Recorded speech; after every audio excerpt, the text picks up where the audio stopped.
साहब की जासूसी कौन कर रहा था? ये जो शख्स पकड़ा गया है, कह रहे हैं कि 6 साल से ये बनी गाला में काम कर रहा था और शहबाज गिल साहब ने ये भी कहा है कि ये उस वक्त भी जासूसी का काम हो रहा था जिस वक्त इमरान खान साहब वजीर आजम थे। जय हिंद दोस्तों, मैं महेंद्र शर्मा स्वागत करता हूं वन वर्ल्ड हिंदी में आपका। उम्मीद करता हूं आप खुश और स्वस्थ है। दोस्तों आइए दिखाते हैं पाक मीडिया के एक और लेटेस्ट डिबेट, जिसमें कैसे अब इमरान खान ने कुर्सी पाने के लिए अपने ऊपर जासूसी होने का इल्जाम लगा दिया है। क्योंकि जब से पाकिस्तान में इमरान खान की हुकूमत गई है, तब से पाकिस्तान में इमरान खान नए तरीके ढूंढ रहा है कुर्सी वापस पाने का। तो कहीं न कहीं आज इमरान खान ने एक बार फिर से हुकूमत पे, पाकिस्तान की इस हुकूमत पे ये इल्जाम लगाया है कि पाकिस्तान की हुकूमत मुझ पे जासूसी करवा रही है, जिसकी वजह से मेरी जान तक को खतरा है। क्योंकि पाकिस्तान में आवाम को बरगलाना और भावनात्मक तरीके से अपनी ओर खींचना इमरान खान के हर दिन एक नए पैंतरे का दिखावा सा दिख रहा है। तो कहीं न कहीं आज इमरान खान की बैड गवर्नेंस से पाकिस्तान वैसे ही त्रस्त है, तो इसके बीच में इसने एक शिगुफा छोड़ दिया और कैसे कुर्सी के लिए ताड़ाफोड़ी मचा रहा है। तो दोस्तों देखिए डिबेट और कमेंट में अपनी प्रतिक्रिया जरूर दें। लास्ट में आपसे रिक्वेस्ट करूंगा, चैनल पर नए हैं तो चैनल को सबसे पहले सब्सक्राइब करें, लाइक शेयर कमेंट जरूर करें। दोस्तों जय हिंद, वंदे मातरम, भारत माता की जय। दोस्तों साहब की जासूसी कौन कर रहा था? ये जो शख्स पकड़ा गया है, कह रहे हैं कि 6 साल से ये बनी गाला में काम कर रहा था और शहबाज गिल साहब ने ये भी कहा है कि ये उस वक्त भी जासूसी का काम हो रहा था जिस वक्त इमरान खान साहब वजीर आजम थे। तो सर मैम ये बताइएगा कि क्या अभी तक पता चला है कौन था वो, किसने भेजा उसको जासूसी की डिवाइस लेकर, कौन करना चाह रहा था इमरान खान साहब की जासूसी? आयशा, ये बड़े अफसोस की बात है कि अपने मुल्क के सिटिंग प्राइम मिनिस्टर और उनकी जैसे, ये तो इनका शेवा है, ये जो भी अगर इनके पीछे कोई कुव्वतें हैं या हमारी ये जो सियासी मुखालिफिन है, रोजाना मरियम क्या जिक्र करती थी ब्लैकमेलिंग करने के लिए, जो उनके पीछे या जिनसे उसने ट्रेनिंग ली है, सीखा है कि अपने मतलब चादर और चार दीवारी का कोई तकद्दुस होता है। आप सोचो कि आपको अब हम ये लोग वहम, हाँ मतलब आप सोचो कि हमारे बेडरूम के अंदर भी ये लोग अब मतलब मैं ये समझती हूँ कि इसके पीछे जो लोग भी हैं उनको शर्म आनी चाहिए, कोई होश के हया के नाखून ले। आपको कुछ नहीं मिला तो आप उनके बेडरूम से निकाल क्या लोगे? आप किसी की प्राइवेसी में एंटर होगे? आप ये कितनी गैर आईनी और गैर इखलाकी हरकत है, और ये ओछे ओछियत कंडे हैं। और जो सबसे इम्पोर्टेंट चीज है, हमने बड़ी खुल के वाज़ेह आयशा बता दी है, कौन लोग हैं ये, कौन लोग हैं जो इस तरह के काम करते हैं?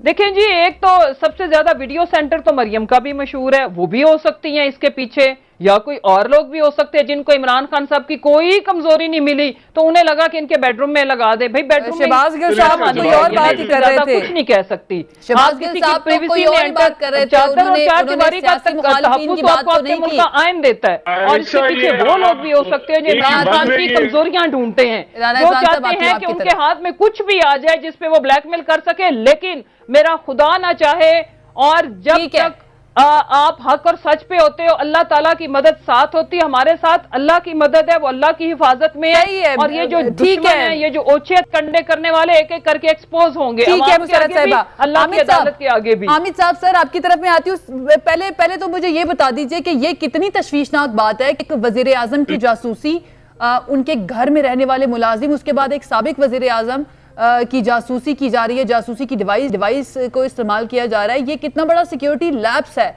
क्योंकि एक प्रोटोकॉल होता है, स्क्रूटनी की जाती है उन तमाम लोगों की जो वजीर आजम के इर्द गिर्द, एक हुक्मरान के इर्द गिर्द मौजूद होते हैं। सबसे पहले तो सर इस पर बात कीजिएगा कि ये कितनी तशवीश की बात है। ये आयशा, मैं ये समझता हूँ कि शहबाज गिल साहब ने जिस तरह प्रेस कॉन्फ्रेंस की और सारा कुछ किया, एक बात तो कंफर्म है कि जब एक वजीर आजम की स्क्रूटनी इस हद तक होती है कि वो कहते हैं कि उसके घर के करीब फड़कने वाले परिंदे तक को भी नोटिस किया जाता है, तो इस हवाले से के ऊपर तो क्वेश्चंस उठते ही हैं। लेकिन उसके साथ साथ मैं ये समझता हूँ कि इनको पीटीआई को चाहिए था कि उसका कोई इंटरव्यू बनाकर उसके बाद इसको इदारों के हवाले करते या अदलिया से कहते।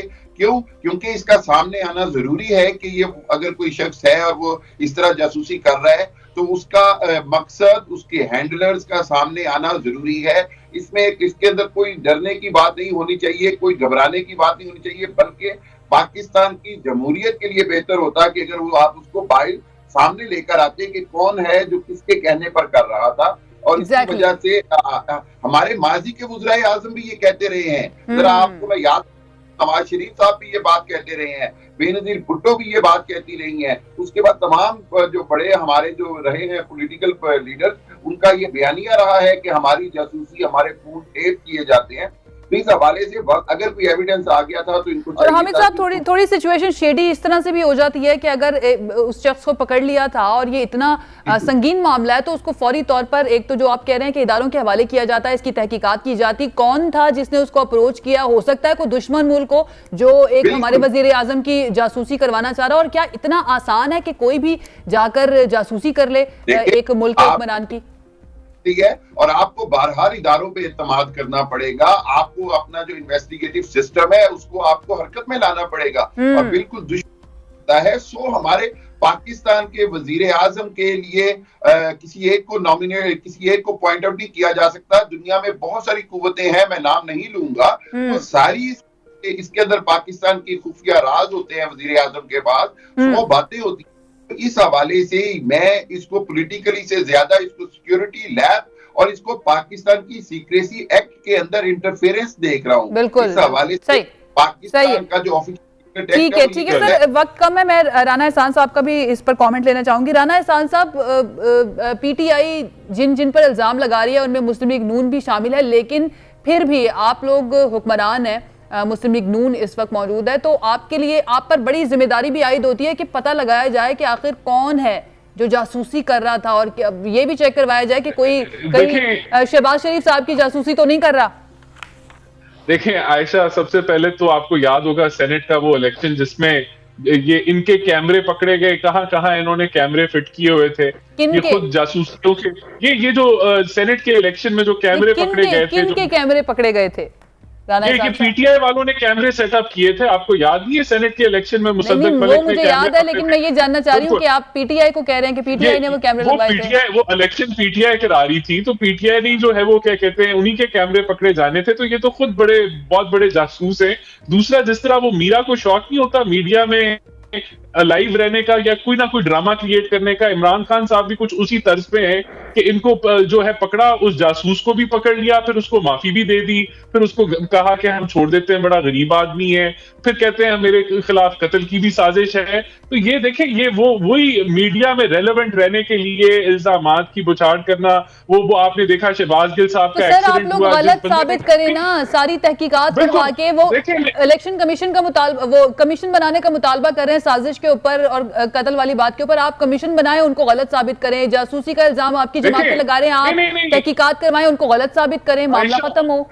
वो तो 5 बेंच का जो सुप्रीम कोर्ट 5 यानी कि जस्टिसेस के बेंच के ऊपर सुप्रीम कोर्ट ने वो एनएससी की मिनट्स भी मंगवाए और फिर उनको रद्द भी कर दिया। जो आईएसआई है, आपकी डीजी आईएसपीआर है, वो बयान दे चुकी है। फिर अपना जब ये हुकूमत में थे, फॉरेन ऑफिस इनका, इन्होंने कोई ऐसी साजिश की बात नहीं की। तो ये जो बोगस ड्रामे ये तो रद्द हो चुके हैं। अब ये इनका ये रटा लगा के बैठे हुए हैं। अब इन्होंने यही अवाम को मंजन बेचना है कि आलमी साजिश, और खुद ये कहते हैं जो अमेरिका बहादुर, जो मरियम के पास वीडियोस थी उनके बारे में क्या ख्याल है, वो क्या था? एक मिनट, जो ट्रम्प के साथ ये कह मार के आए और जिस तरीके से इन्होंने कहा कि जी हम वर्ल्ड कप जीता है, इन्होंने कश्मीर, एक मिनट, फिर इन्होंने कश्मीर फरोशी कर दी। ये बता दीजिए, इरादा रखती है हुकूमत कोई तहकीकात करवाने का इस मामले की, ये बता दीजिए। बिल्कुल तहकीक, वो जो पुलिस है उधर ये अपनी रिपोर्ट दर्ज कराएं और तहकीक कराएं। इन्होंने तो जो बंदा पकड़ा गया उसको भी माफी दे दी, कहते हैं हमने माफ कर दिया। ठीक है, वक्त हमारे पास